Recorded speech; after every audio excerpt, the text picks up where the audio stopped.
Salut YouTube! On se retrouve pour une nouvelle vidéo sur le déphasage, cette notion essentielle qui va nous permettre de comprendre bien des choses et d'expliquer sans formule comme d'habitude des comportements de circuits complexes. Hey, bonne vidéo! Première notion vraiment facile, les signaux en phase. Alors la petite illustration pour te montrer ce qu'est des signaux en phase, mais je pense que le schéma parle de lui-même, où les trois signaux sont tout à fait superposables et confondables.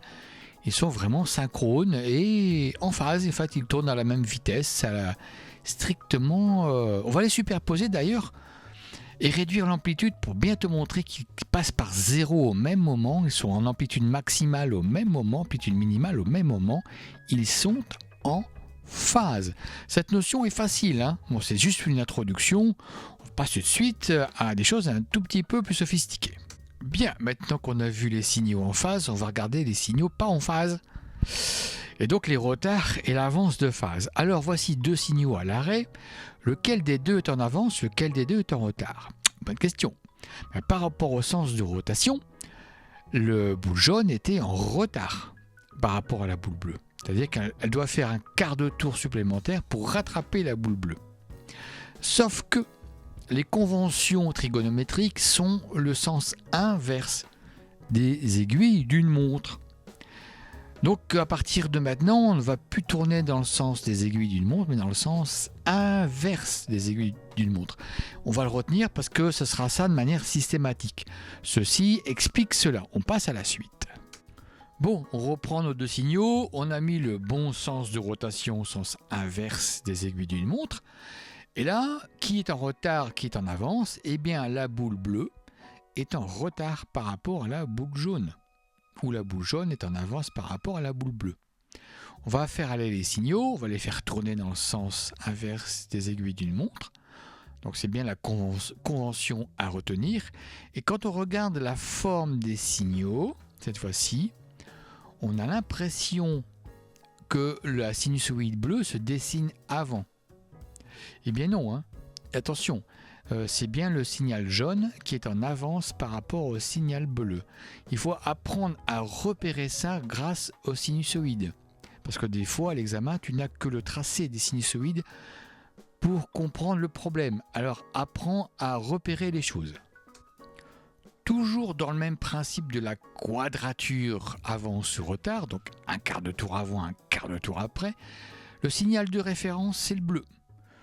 La jaune est un quart de tour sur la gauche et la rouge un quart de tour sur la droite. Donc si tu as compris le sens de rotation conventionnel, la jaune est en avance, la rouge est en retard. On fait tourner nos petits bignoux pour produire les signaux. Et regarde bien la forme des sinusoïdes.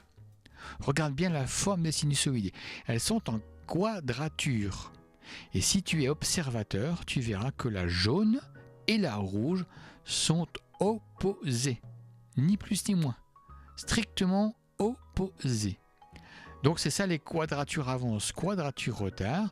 La bleue c'est la référence et les deux autres sont en avance et en retard. Voilà. Alors pour t'illustrer l'importance du déphasage, parce qu'après tout tu te dis à quoi ça sert, j'ai pris ici trois signaux strictement identiques mais déphasés de 120 degrés. Et 120 degrés c'est un tiers de tour. Ça fait 3 tiers en fait. Les trois signaux, 3 tiers. Chaque signal est déphasé de l'autre de 120 degrés. Donc 120 degrés, 240 degrés, 360 degrés, c'est-à-dire un tour. Et ça fait quoi, ça, 3 signaux séparés, déphasés de 120 degrés? T'as trouvé? Je t'explique ça tout de suite. Et pour cela, j'ai ramené tous mes signaux sur le même cercle. Et là, on voit bien qu'ils sont séparés, et cuits répartis tout autour du cercle. Le cercle, c'est le signal sinusoïdal, et là, il est à l'arrêt. Et là, on voit bien qu'il y a un tiers, et chaque signal fait 220 par rapport au centre, 220 volts. Mais entre deux pôles, par exemple le bleu et le jaune, tu as 380. Entre le jaune et le rouge, tu as 380, et entre le rouge et le bleu, tu as 380 volts. C'est ça le triphasé, le fameux triphasé 380 volts. C'est des signaux de 120 séparés de 120 degrés. Ensuite, tout ce petit monde, on le fait transiter sur 3 fils les fameux 3 fils que tu vois sur les poteaux qui existent encore dans les campagnes, et tu obtiens du 380. Et le 380, je te rappelle que c'est quand même un signal très costaud. Alors quand tout ce petit monde se met à osciller, c'est comme si ma roue se mettait à tourner, et là on voit bien que les signaux 220 forment des sinusoïdes, mais que le 380, lui, forme aussi une sinusoïde, bien qu'il soit la différence entre deux potentiels 220. Donc si je débarrasse mon schéma de tout ce qui l'encombre, voilà, tu vois qu'on retrouve instantanément mes 3 signaux de tout à l'heure, 3 signaux 220 qui tournent tranquillement chacun dans leur sens, mais la recomposition et le déphasage fait qu'on a des nouveaux signaux. Et c'est ça qu'il fallait démontrer, c'est que le déphasage est vraiment important. Et regarde un petit peu la forme des sinusoïdes, hein, le signal 1, signal 2, signal 3. Ils sont vraiment caractéristiques. Là aussi, il faut apprendre la forme de ce signal, puisque c'est grâce à cette forme qu'on peut instantanément voir que c'est du 380. Voilà pour la petite histoire. On va passer à des choses plus électricité. Hein. Juste pour finir, je vais te montrer une prise 380. Regarde, tu vas retrouver instantanément les 3 pôles. Tu as vu les 3 fiches rondes là? Et ben c'est les 3 boules, hein, la bleue, la jaune et la rouge. Elles sont là, et puis le carré, c'est la Terre. Voilà, on passe à la suite. Circuit RLC. Alors voyons d'abord chaque composant séparément. On commence par la résistance, la classique résistance. Quel est le déphasage entre la tension d'une résistance et le courant qui traverse une résistance? Réponse 0. La tension et le courant sont en phase. En phase. Facile, hein? Alors voyons maintenant la capacité. Alors là, le changement de décor. La tension et le courant ne sont pas en phase pour une capacité. Pour une capacité, je rappelle qu'une capacité, c'est le moyen mnémotechnique, c'est sens Curie. Et Curie, ça veut dire condensateur. U est en retard sur I. Voilà, tout est dit. Sens Curie pour le condensateur. U est en retard sur I.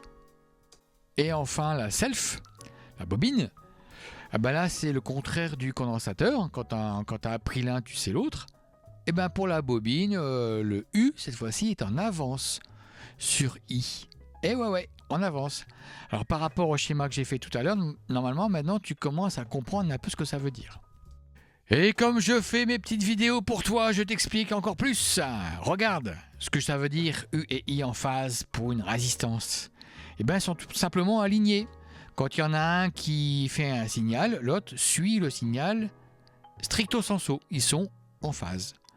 Pour un condensateur, ils sont, comme on a vu, un sens Curie, U est en retard. Ça veut dire qu'il est en retard, voilà. Donc là, quand le système va être mis sous tension, eh bien U va suivre I. Quand I est maximum, U sera nul, etc., etc. Mais en retard. Voilà. Et pour la bobine, puisque c'est le contraire du condensateur, hein, quand tu as appris l'un, tu as appris l'autre, U est en avance, ce qui fait que quand U est maximum, I est nul, etc. etc. Tu regarderas, hein, tu étudieras tout ça. Mais grâce à ces petits schémas, tu vois, R, C, L, et puis les petits ronds là, les petits ronds avec U et I, si tu as appris la sauce Curie, tu sais tout le reste. C'est des petits moyens mnémotechniques, mais à l'examen, ça aide beaucoup. Ça aide franchement beaucoup. Je sais que parfois, c'est un petit peu alambiqué, mais c'est des moyens mnémotechniques et c'est comme ça qu'il faut travailler parce que c'est comme ça qu'on aboutit facilement à un résultat. Et c'est comme ça qu'on a l'examen. Bon, on va faire un exemple tout de suite avec un circuit RC. Tu vas piger le truc. Alors, sur mon circuit RC série, qu'est-ce qui est commun? Je vais faire mon montage électrique. Je vais les relier tout ça à un générateur. Et ce qui est commun au montage sur la série, souviens-toi, c'est le courant. Le courant qui traverse R, c'est le même que celui qui traverse C. Voilà ce qu'on peut dire. Du coup, sur mes ronds, je vais les aligner pour superposer parfaitement les courants. Parce que c'est le même en fait. Hein. Donc c'est lui mon point de référence. J'aligne mes 2 cercles et je vais constater quoi? Eh bien que j'ai eu la résistance et U du condensateur qui sont en quadrature. Et la quadrature, on l'a vu tout à l'heure. Là, je suis sur un cas particulier où que l'impédance de R et l'impédance de C sont les mêmes. C'est la fameuse fréquence particulière qu'on a déjà vue dans un précédent tuto. Et dans ce cas particulier de cette fréquence particulière, UR R égale UC.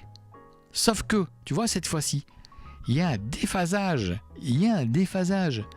Bien que les impédances sont les mêmes, le déphasage va faire un comportement particulier, tu vois. Voici un exemple concret. Si par exemple je mesure 2 volts sur la résistance et que je mesure aussi 2 volts sur la capacité, tu vas me dire la somme des deux fait 4 volts. Non. Il y a un déphasage. On le voit, tu vois, sur le schéma que j'ai fait là. La somme de UR et la somme de UC fait pas 4. Elle fait 2,8. Il faudra le retenir parce que c'est un petit piège parfois à l'examen. Et si tu sais ça, le piège n'existe plus et forcément tu auras bon à la question. Voilà. Donc on n'a pas fait de formule, on fait vraiment très très simple, c'est pour illustrer et pour comprendre les principes. Mais ça c'est vraiment à retenir parce que ça te permet de comprendre et de solutionner des problèmes sans formule. C'est bien quand même. Et je te rappelle que ça c'est valable pour quelle que soit la fréquence, quelle que soit la capacité, mais là ce que je t'ai illustré c'est uniquement pour le cas de la fameuse fréquence F0 avec taux égal RC. Va voir mon tuto là-dessus, tu vas comprendre ce que c'est que F0. Voilà, on va faire le même montage cette fois-ci avec une self. Alors ça pourrait faire l'objet d'un exercice, mais je vais le faire pour toi. Avec une self, tu sais qu'une self c'est le contraire d'un condensateur. Donc on a la même propriété du montage chéri, le courant est le même. Donc on va aligner les flèches I, les flèches bleues en I. Parce que c'est le même courant en fait. Sauf que pour une self, le U, il n'est pas vers le bas, il est vers le haut, il est en avance. Mais c'est à peu près la même chose que tout à l'heure, donc je vais aller un petit peu plus vite. Donc je vais me remettre dans le cas particulier de la fréquence de résonance, où on a ZR égale ZL, ça veut dire que R égale L oméga, c'est une fréquence particulière. Et dans ce cas particulier, eh bien, on a effectivement la somme des deux tensions qui ne fait pas 2 volts fois plus 2 volts si on mesure 2 volts sur chaque composant, mais bien 2,8 volts. C'est comme la capacité, mais l'angle de la tension est différent.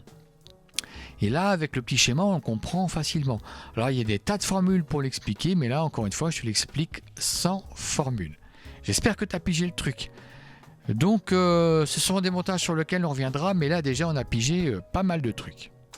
Et enfin, pour terminer, on va assembler tout ce petit monde dans le célèbre circuit RCL, Racing Club de Lens, RLC plutôt.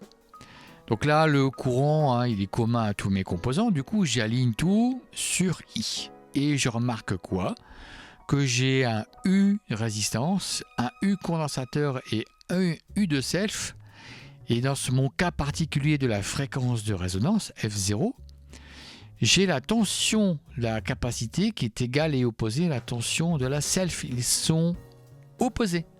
Et si tu regardes le début de la vidéo, tu comprends tout de suite que ces deux tensions s'annulent.